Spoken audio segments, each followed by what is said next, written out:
ఆయన చాలా వెనుకబడి ఉన్నారు.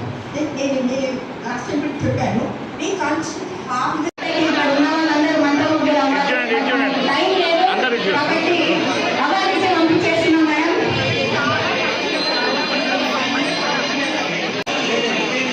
కళ్యాణి గారు తర్వాత స్వాతి వర్మ గారు.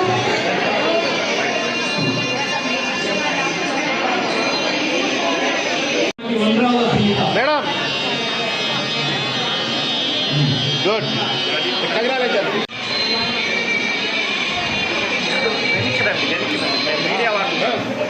సార్ ఇటు మేడం తెలుగా మేడం నచ్చిన గౌరవ అతిథులు కూడా అవార్డు ఇవ్వడంలో కొంచెం పంపంటే బాగుంటుంది సార్. అందరూ వెనక్కి పోయారు. అందరికీ నమస్కారం. నా పేరు వెలిగేటి రవికుమార్, వరంగల్ జిల్లా అధ్యక్షుడిని, తెలంగాణ జాగృతి కమిటీ. ఈరోజు కవిత గారి మా అధినాయకురాలు కల్వకుంట్ల కవితక్క గారి జన్మదిన సందర్భంగా పలు కార్యక్రమాలు చేయడం జరిగింది. ఆ పలు కార్యక్రమాలలో మొన్న 8వ తారీఖు అంతర్జాతీయ మహిళా దినోత్సవం సందర్భంగా జరిగిన ఉత్తమ మహిళల్లో ఈరోజు అవార్డ్స్ ఇవ్వడం జరిగింది కవితక్క గారి బర్త్డే సందర్భంగా. ఇదే విధంగా మన కవితక్క గారు ఏదైతే ఉన్నారో ఎంత గట్టిగా ఉంటారో అనేది కూడా మనకు మహిళలలో ఎంత ముందుకుంటారో అనేది కూడా మీ అందరికీ తెలిసిన విషయమే. అందుకే అందరు మహిళలు కూడా స్ట్రాంగ్గా ఉండాలనేది కోరుకుంటూ కాబోయే తెలంగాణ మొదటి మహిళగా వస్తుంది ఖచ్చితంగా. మా సింగం ఖచ్చితంగా బ్యాక్ అయిపోయింది ఆల్మోస్ట్. ఆ పార్టీది కూడా ఇన్ ఫ్యూచర్లో ప్రొనౌన్సియేషన్ ఉంది.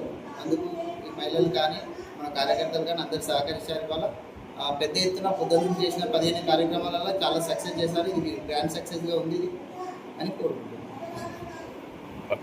జై జాగృతి, జై కవితక్క.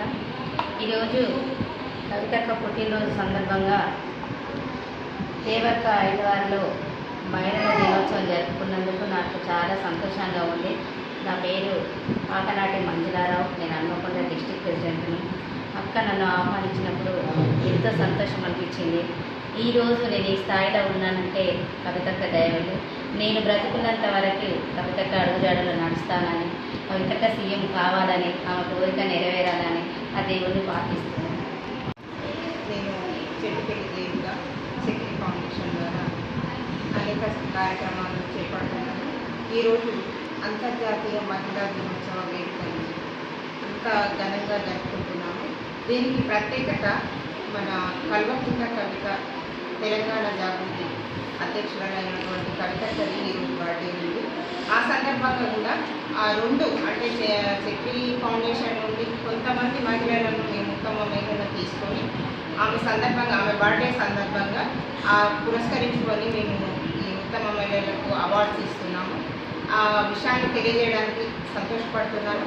ముఖ్యంగా మహిళ లోపల మార్పు రావాలన్నది నేను చక్రి ఫౌండేషన్ ఓనర్గా కోరుకుంటున్నాను. మహిళలు ఎప్పుడు వంటింటికి కాకూడదు, బయటికి రావాలి.